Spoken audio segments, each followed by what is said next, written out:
Hello everyone, I hope you're all having a wonderful day. I hope everything is fine with you. Today we will learn about the Bodies of God and the Word of Ancient Israel, made by the Jewish historian Benjamin Soomer. Okay, this video will be an introduction to this book, and as we will see, we will find the origins of the Trinity and how the people of ancient Israel used to think, because it's very, very different than how we think now. So let us learn about the cultural contexts of ancient Near East. Now, statue incarnations and multiple bodies. In Mesopotamian religions, divine bodies differ from non-divine ones in that a deity presence was not limited to a single body. It could emerge simultaneously in several objects. This multiplicity of embodiment became clear in the Akkadian ritual texts that describe the activation of an idol or a divine image, where a god entered an image. From all of this, it is clear that a divine statue in Mesopotamian thinking was no mere sign pointing toward a reality outside of itself, like a picture. No, it's something more.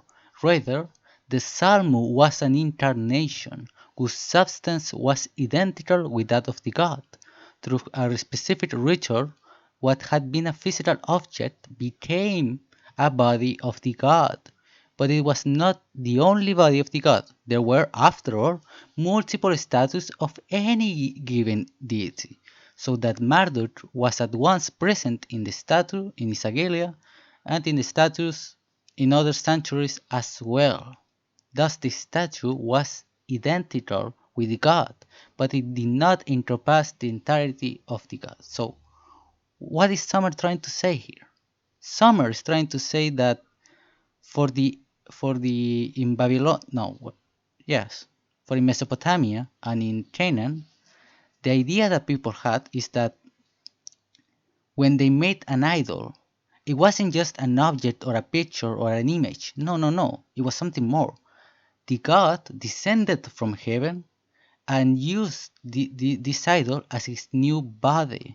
This is why the Bible insists so much that they do not hear, they do not smell, because those people they used to think that the idol were the bodies of the god.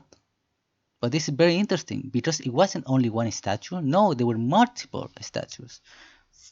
Hell, there could be hundreds of statues.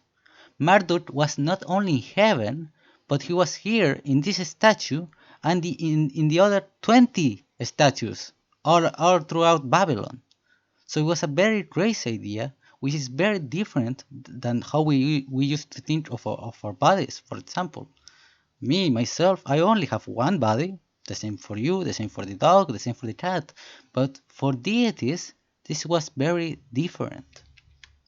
Now, the divine body, like the divine self, can be fragmented yet somehow remain unified. Any one body was part of the God, but did not exhaust the God fullness, just as God's self was not confined to one person. The Baal of Canaanite myth seems to have fragmented into a great number of Baal gods, who could be worshipped and addressed separately. Yet these gods show no individuation of personality, character, or function, and they are always mentioned alongside each other. Scholars have spent an extraordinary amount of effort studying the relationship of various Baals to each other. Is Baal Peor identical with Hadad, or is he a Gnostic deity? Or perhaps Chemosh? Is Baal at Carmel identical with Baal Zephon, or with Tyrian Baal? And you have all of those questions. In light of the understanding of divine selfhood that I describe here, it became evident that these debates represent an attempt to pin down something fluid, something that cannot, indeed ought not to be pinned down at all. So, the idea here is that yes, there was this ball, let's say, I'm sorry, I'm pronouncing the name wrong, but you get it. There is ball 1, let's say, or ball A and ball B. So, ball A and ball B, they act as they do not have like a difference in their personality, in their character, in their functions. No, no, no. They act like the same thing, but at the same time they are different because of course ball A is here and ball B is over there. They are different, but at the same time they are the same. We could say that they are different persons, but the same being, the same personality, the same will, the same intentionality, the same everything. But however, they are different persons. That is very interesting. Now, examples of fluidity in ancient Israel, because it wasn't just the cultural context. No, no, no. These ideas there were in Israel too, and there is archaeological and textual evidence of that. Now, let us read. Hints regarding Yahweh's fragmentation into a number of geographical manifestations are known from ancient Hebrew inscriptions and from a few scattered verses in the Hebrew Bible. Several jars or pithoi were discovered in the 1970s in the eastern Sinai, at a site called Tuntilet at Yerut, which was home to an Israelite caravan station in the 8th century BCE. These pithoi contain brief texts in ink, which have been dated to the early mid-8th century BCE. One of those texts mentions Yahweh of Samaria, and another mentions Yahweh of Teman, or of the south. The phrase Yahweh of Teman also appears in an inscription written on a bench in the shrine room located in the gate of the main building. Now, these terms seem to refer to a lot of manifestations of Yahweh, just as we saw with Marduk. One found in the capital of the northern kingdom and one in Judah, in the south. Now, the phrasing found in the Pithoi and the bench inscriptions regard the reference to Ishtar of Arbela and Nineveh, and the bulls of Saphon, Ugarit, and Lebanon that were discussed in chapter 1. Now, why is this so important? Is that apparently the monotheistic Jews, they used to think just like the Babylonian and the people in Canaan and Mesopotamia, they used to think, because, well, that is their literal context. And apparently Yahweh works the same way as these other gods. That basically these gods, they had their local manifestations. There was Ishtar of Arbela, Ishtar of Nineveh, Baal A, Baal B, all of them. But they are different persons. They're mentioned like they are separate gods, but at the same time, there are only one. In the mythology, there is only one Marduk, only one Ishtar, only one Yahweh. But they are apparently they have personal distinctions or local manifestations. Now, this wasn't only in the archaeological evidence, but also in the Tanakh, in the Holy Bible. And one of the most evident examples of this is Genesis 18. Yahweh manifested himself to Abraham amidst the trees of Mamre while Abraham was sitting at the entrance of his tent. At the heat of the day, he lifted up his eyes and saw three men coming toward him. Now, the text implies that Yahweh appears in the form of three men, or at least in the form of one of the three men. Abraham, however, does not realize. Now, finally, in 1813, the narrator stops being coy and simply refers to one of the visitors as Yahweh. Two of the visitors leave, and the one who remains with Abraham is now clearly identified as Yahweh. The other two beings are soft-centered, you get the point, referred to as angels. It is clear that Yahweh appears in bodily form to Abraham in this passage. What is less clear is whether all three bodies were Yahweh's throughout, or whether all three were Yahweh's at the outset of the chapter, but only one of them by its end, or whether the other two were merely servants, perhaps human, perhaps divine, perhaps angels. Now, this is very crazy, very interesting, because Saint Augustine and other church fathers used to think, saw this chapter, and they used to think that it was a hint an evidence for the Trinity. And initially, Benjamin Soomer used to think that that was crazy. However, when he finished his book, he realized that the interpretation of Saint Augustine and the Church Fathers was perfectly correct theologically. It had not an issue. Of course, they probably were not thinking that the people who wrote Genesis 18, but it was compatible. It was not something illogical. And this is very interesting because apparently Yahweh just became a man or manifested like one. Now, this goes even further with Sodom and Gomorrah, but that is another topic. But it's crazy, you should read it. Genesis 32, or Jacob wrestles with Yahweh. One might initially suggest that in the first of these lines the word Elohim means the plural noun divine beings, and not the singular noun God, Yahweh. But the text goes on immediately to identify the Elohim. It was Yahweh. In other words, in Hosea, in the beginning, the being who wrestled with Jacob was not a malach, not an angel. It also could be called an Elohim, a divine being. Rather, it was God Yahweh, who can also be referred to as malach, or an angel. In Hosea 12, we find the following. In the womb he cheated his brother, and as a young man he wrestled with God. He wrestled with a malach and endured. He cried and pleaded with him. It was Bethel who met him there. There he spoke with him. It was Yahweh, the God of hosts. Yahweh is his name.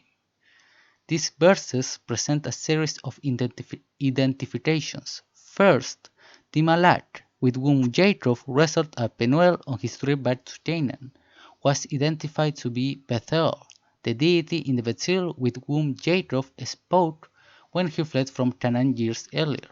Second, Bethel, which is to say the malach, is none other than Yahweh. Like the verses in Genesis, this passage attests to the nexus of the two notions that have concerned us, multiplicity of divine embodiment and fluidity of divine selfhood. So apparently, it is understood that the divine angel that appeared, it was none other than Yahweh. And Exodus 3 is also very evident because you have that the angel of the Lord appears in the flame, but all throughout the text, we don't hear the angel of the Lord nevermore. It is always God. God called to him from the midst of the bush and said, Moses, Moses, I am God, the God of your father, the God of Abraham, the God of Isaac, and the God of Jacob, the Elohim. No, Adonai. Yeah, it's Adonai the word. The word Adonai is only used for God, so that is very important. Now, here you have that God reveals the divine name, I am who I am. He says, Thus you shall say to the children of Israel, I am has sent me to you.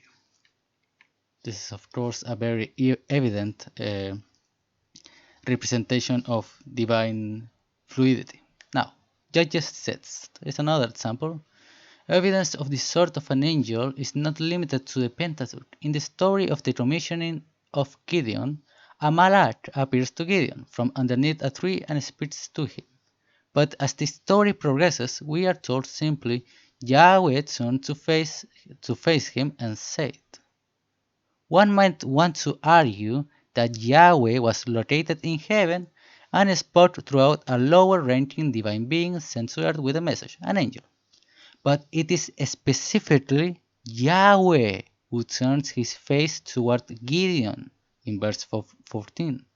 At the same time, we are told that Gideon saw Yahweh's malach. And even though it was Yahweh who turned to face Gideon, it was the malach who left the place. The text seems self-contradictory only if one insists that an angel is a being separate from Yahweh. On the other hand, if one can understand an angel as a small-scale manifestation of God, or even as a being with whom Yahweh self-overlaps, the text coheres perfectly well. So apparently, this angel is like a lower version of God, a manifestation of God, but it's not something separate from Him. It's not all of Him, but He's there. Very crazy idea.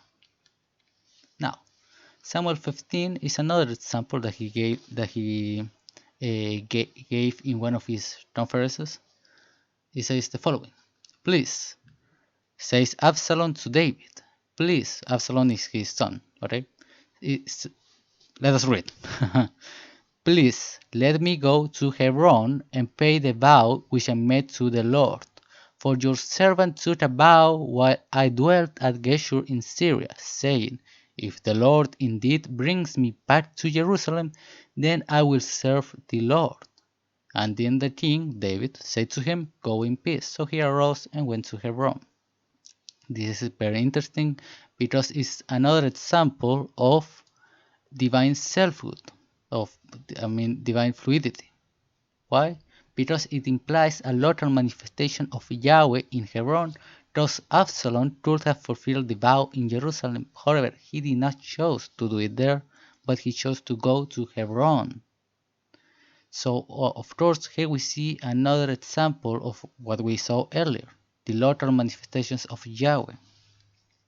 Now, but why did we stop thinking like that? So, people back then, very back then, I mean 2500 years ago, they used to think that God could have multiple body, multiple incarnations, and all of those crazy ideas. So, what happened there?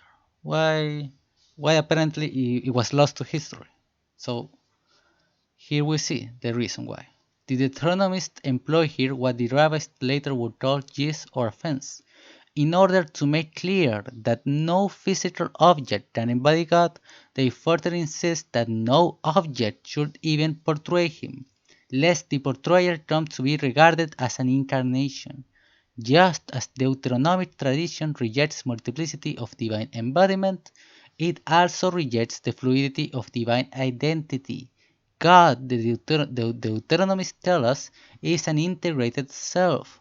The Deuteronomic view of the divine selfhood comes to the fore in the famous proclamation known as the Shema prayer: Yahweh our God, Yahweh is one. So there you have the historical context, but there is more. Let us read. Why did the model change? The model changed out of fear of polytheism. The threat that divine embodiment poses is well attested in the writings of a slightly later Jewish group, the Israelite Jewish community at Elephantine in Egypt. This is 6th century BCE. They worship not only Yahweh, but a god called Hashem Bethel and a goddesses variously called Anat Bethel and Anat Yahu. Now, the term Bethel, as we saw in chapter 2, is a name for the small-scale manifestation or a malach presented in a stele of or the deified Bethel. For this, no, for the Bethel, this confluence of terms suggests that the god Hashem Bethel was a hypostasis, an extension, or to use the this term of the Indus, an avatar of Yahweh. Indeed, an avatar would came to be seen as an independent deity. Now, that is very interesting, no? So, there is this angel Bethel that is also interpreted to be Yahweh, an hypostasis of Yahweh, an avatar of Yahweh. Not all of him, but let's say like a body of him. Now, however, this Jewish community, they took this idea, let's say, way too seriously, and they stopped worshiping Yahweh, and they started to worship this hypostasis, this other part of Yahweh, as a separate God at all, a separate thing. So they fall into polytheism.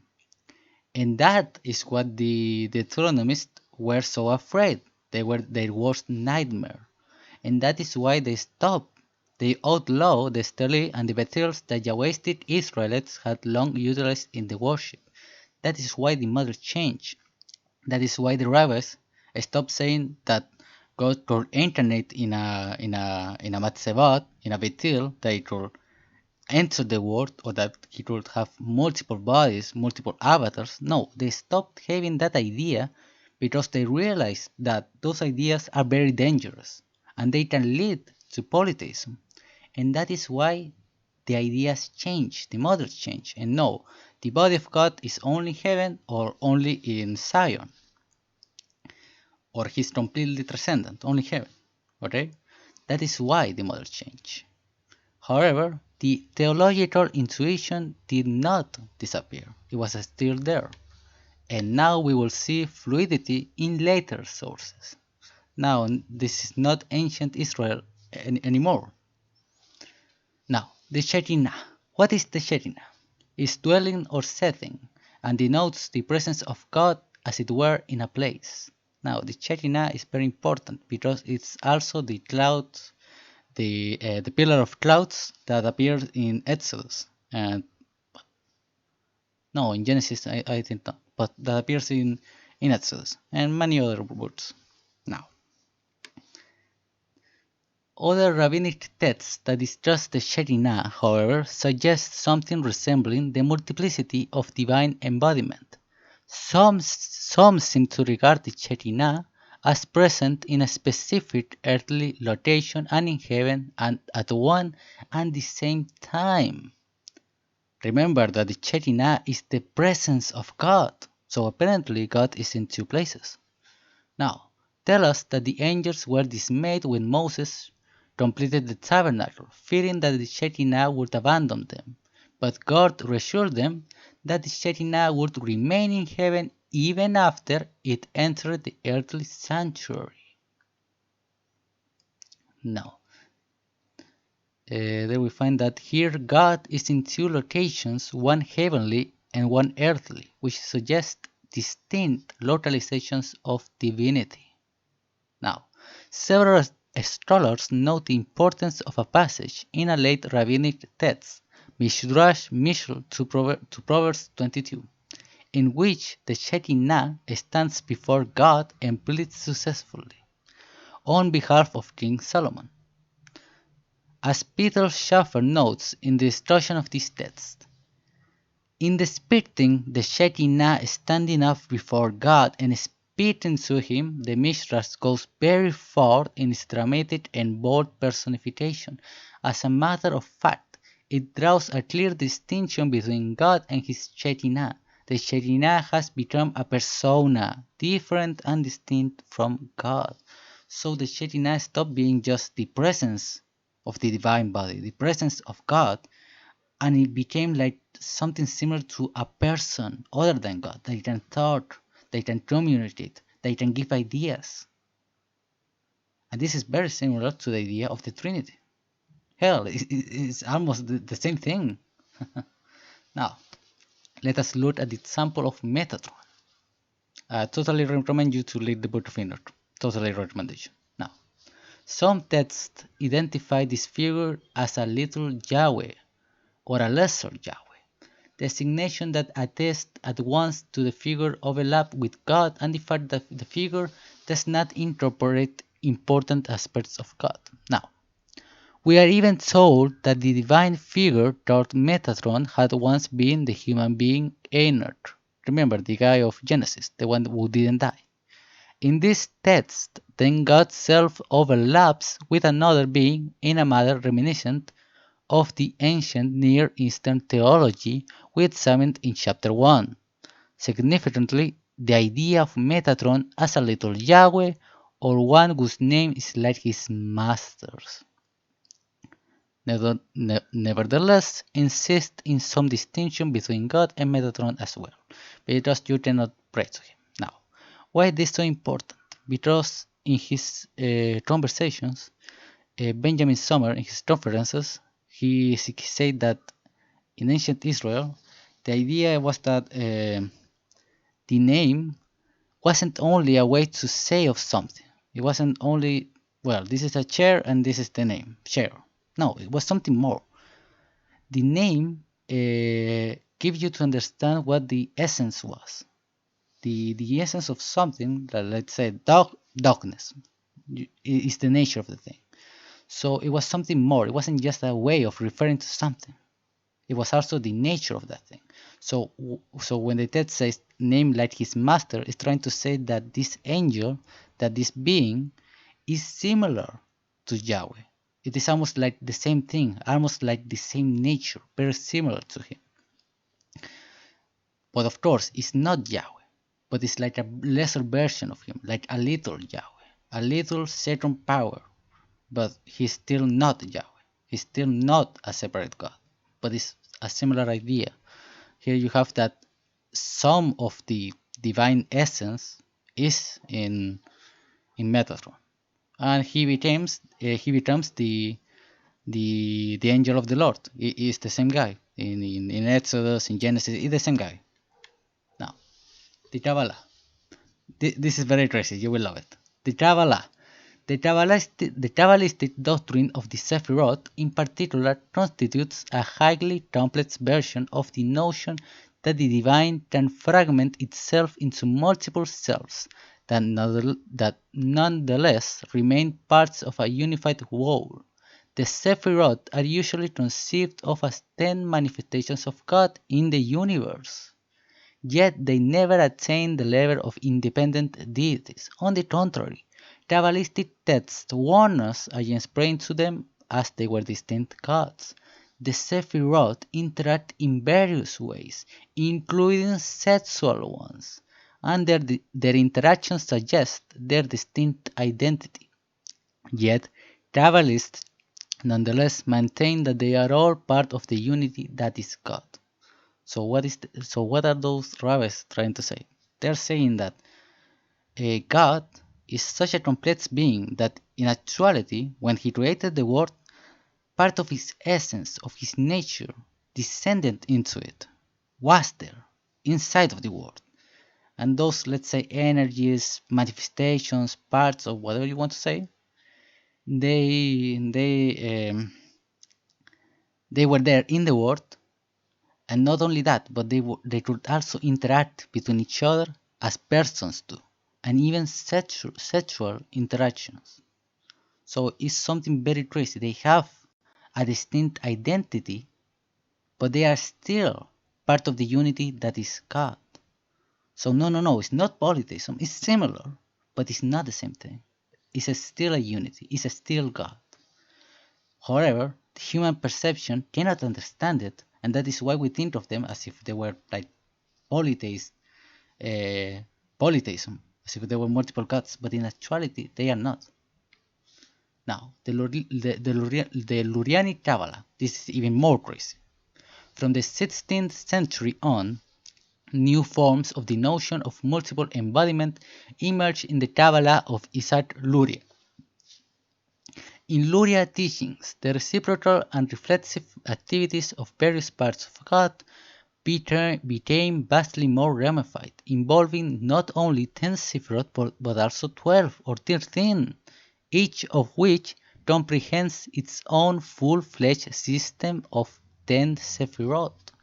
These countenances, sexually coupled and decoupled, they descend throughout each other and merge into each other, and they contract into themselves to make room for other countenances.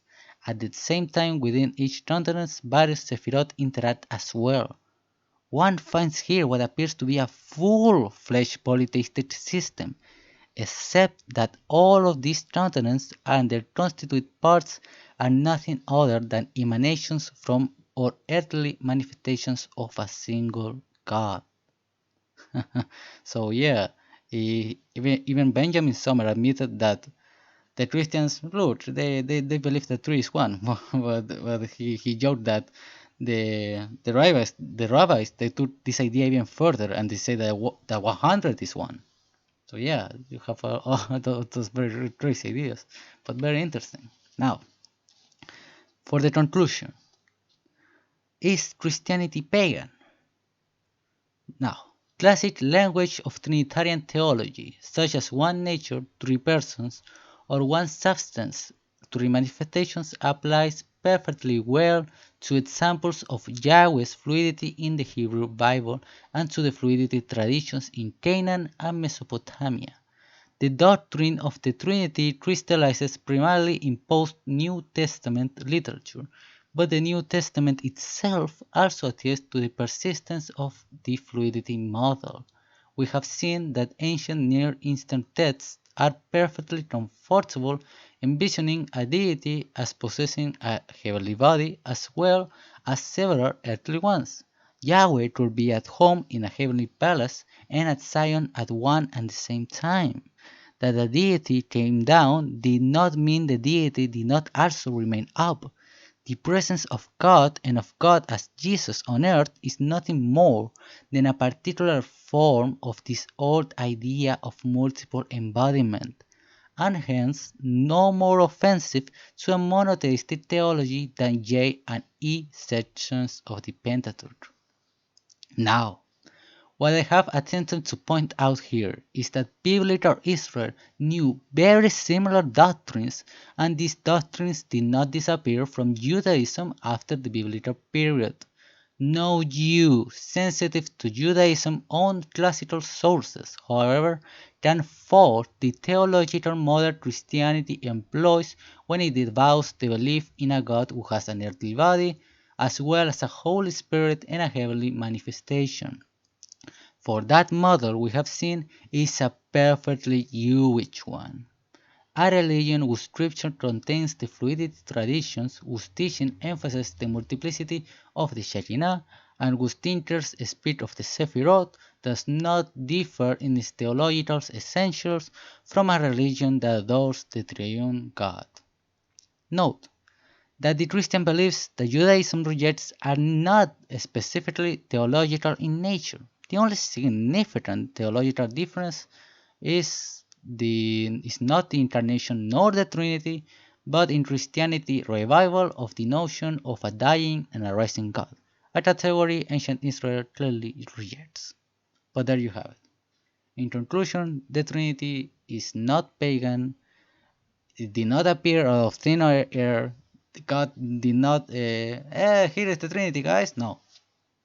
The Trinity was already there, and it was something that evolved with time and with revelation.